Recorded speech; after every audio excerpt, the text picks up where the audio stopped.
Hello everyone, today I'm going to show you a little bit about the trial SAP system, the NPL system that SAP is providing for us now as developers to use and make demos and evaluate the system as perhaps potential ABAP developers.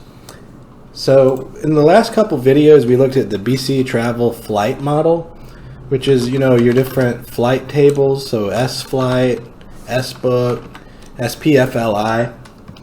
We showed you guys how to fill those tables with data.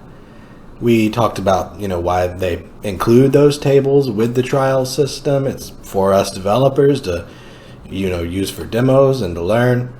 And we can see our data that we've generated using the built-in SAP programs to generate data. This is all fictitious data generated by ABAP programs.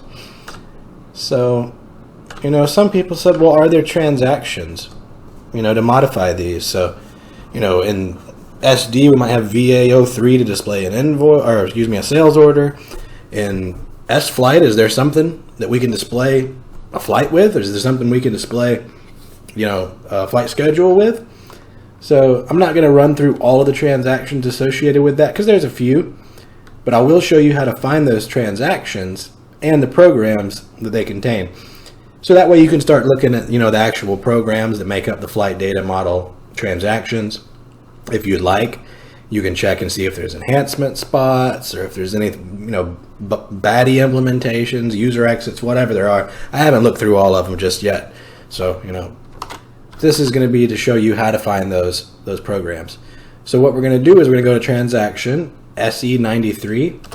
SE93 is where we maintain our transactions. So, standard transactions, for example, to manage users, SU01, we display it in here. It'll show us the transaction text.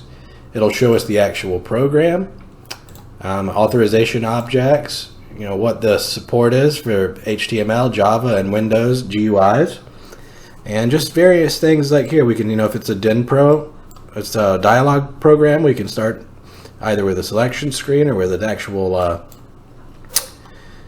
with a screen, with a DIN-Pro screen. We can double click on our program, which I would much rather look at this, to be honest, in SE80 because most of these are dialog programs. So we want to make sure that we're able to see all the different parts and the different objects associated with that dialog program. So this is SU01. More or less. We'll go back over here, do SU01. That's our actual dialog program running. So, I didn't mean to back all the way out.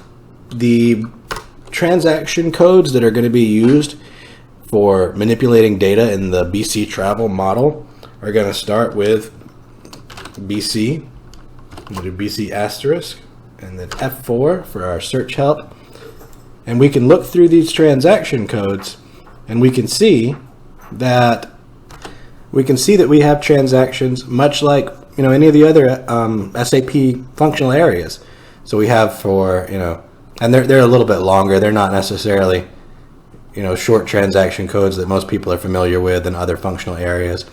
But we can create SBOOK records, display records from SBOOK and change. So you have sort of these type of transactions.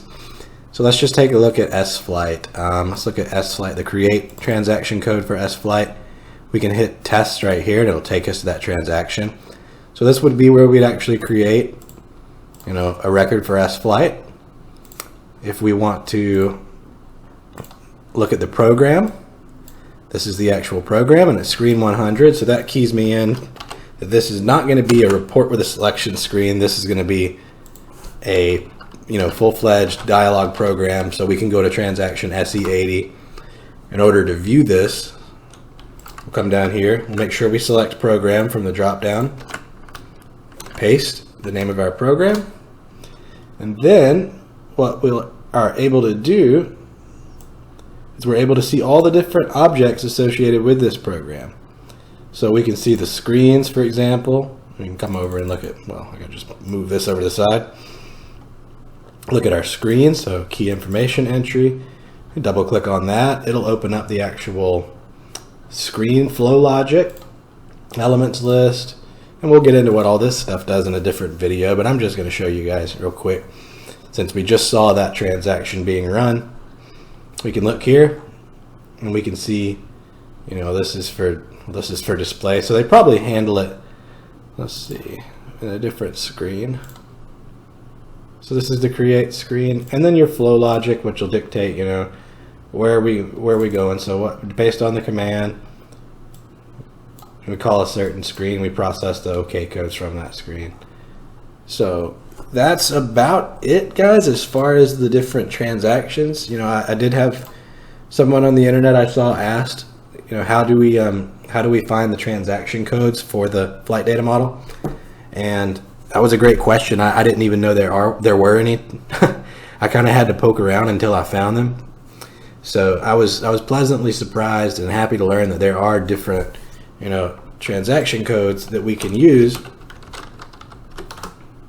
and look through the programs, and, you know, so we kind of have more of a, you know, a native feel. It's not necessarily it doesn't feel as much like a complete demo, you know, system for ABAPers exclusively when we have these transaction codes that behave somewhat similar to, you know, different functional area transaction codes that already exist in, you know, production SAP systems, not trial systems.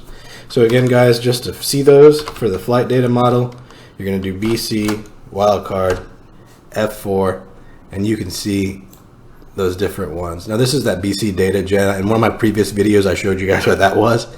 That was, of course, how we create the data to begin with. But if you didn't watch that video, take a look at it.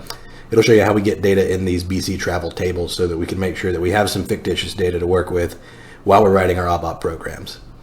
So that's about it. You know, I had to poke around to find these. If you guys know any sort of other transactions that SAP has provided, other than these ones that start with BC and, you know, have the different flight tables in there, please, you know, drop something in the comments section, because like I said, I had to search for these. This wasn't just some prior knowledge that I had, but I did want to go ahead and share it with you guys because I think it'll be a, you know, interesting addition to our development videos here in the next few courses. So thank you all for watching. If you have any questions, drop it in the comments. My email is located somewhere on my YouTube. You can find it either in this video description, previous video description, channel description. I try to put it in every one, but sometimes I forget. So, you know, guys, please feel free to reach out. Definitely give me a like and subscribe if these videos interest you. That's incentive for me to keep making more. So, you know, if nobody's watching them, I'm probably not going to make any. But if people continue to watch them, I will make more. So thank you guys so much. Have a wonderful evening, morning, whatever your time may be.